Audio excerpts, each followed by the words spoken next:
विवाह हो गया, एक साधारण सी कुटिया बनाकर वे गृहस्थ जीवन बिताने लगे।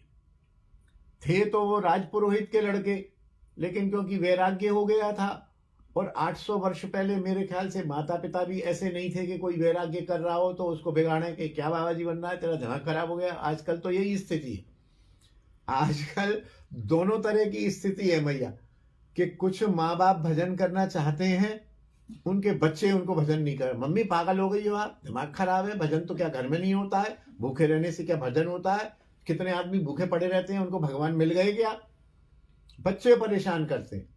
और कुछ बच्चे भजन करना चाहते हैं, मेरे पास दोनों तरह के केस आते हैं। कुछ बच्चे भजन करना चाहते हैं, माँ बाप कह रहे अरे ये तो नहीं भजन करने की उम्र है, हरे कृष्णा क्या होता है? काम करो, नौकरी करो, पढ़े लिखे हो, तुम IITN हो, तुमने बीटेक किया है, पैसा कमाओ, बुढ़ापे में करना भजन। जैसे उनको ये पता हो कि बुढ़ापे में जो है हम होंगे ही बुढ़े, हम मरने वाले नहीं है। तो दोनों तरह का भजन करने वालों का हमेशा ही विरोध हो रहा है इधर की तरफ 150 वर्षों से। पहले मेरे अनुमान से देखो कहीं भी लिखा नहीं आया कि उनके पिता ने मना किया, या वो कुटिया क्यों बना रहे थे, या गुदरी लेके बैठे थे तो किसी दिन मैया ने डांट डपट के उसकी गुदरी उठा के फेंक नहीं दी। आज की मैया होती तो गुदरी और कमंडल दोनों जमुना जी में फेंक के आती। और जो माँ बाप कहते हैं कि जरूरी है तुम बुढ़े हो जाओगे, तो वो माँ बाप कहते हैं तुम बुढ़े हो के भजन करो, तो क्या जरूरी है कि बुढ़ापा मिलेगा भी सही कि नहीं मिलेगा?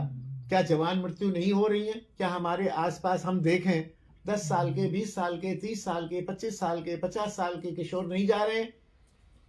इसी पर ही एक मेरे को आज अभी बाबा ने सुनाई कहानी। बाबा पहले भी सुनाते हैं, कथा सुनाई बाबा के साथ एकांत में बैठने का अवसर मिला अंदर उनकी भजन कुटिया में।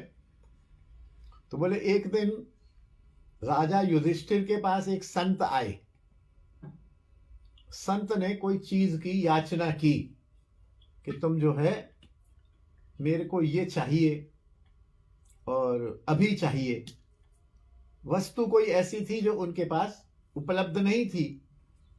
तो युधिष्ठिर ने कहा महाराज आप क्षमा करना, अपराध नहीं लेना, ये आपको मैं कल दे दूंगा, मैं आज व्यवस्था कर लेता हूं, रात में जैसे भी होगा आज दिन में व्यवस्था कर लेता हूं, आप कल इसी समय सुबह 11 बजे पधारिए, मैं आपकी सेवा कर दूंगा।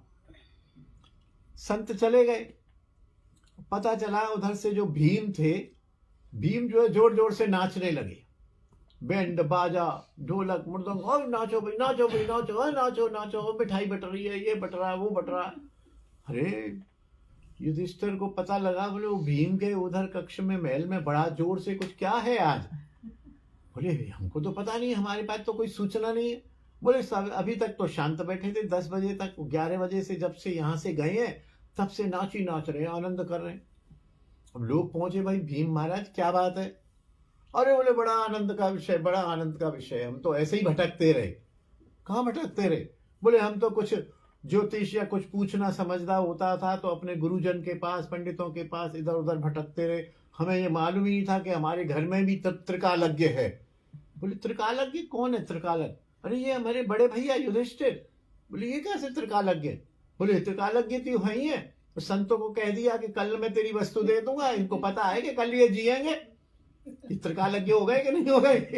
क्या भरोसा इस शरीर का, इस जीवन का, कि हम जो है वचन देते हैं। अच्छा कल और आज की तो फिर भी कोई बात नहीं, चलो चलती है।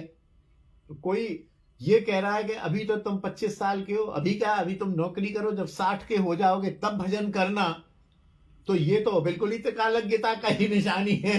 किसको पता 60 का क्या होगा? हमारे आसपास हम देख लें, मैं तो अपनी इसी कॉलोनी में ही देखता हूं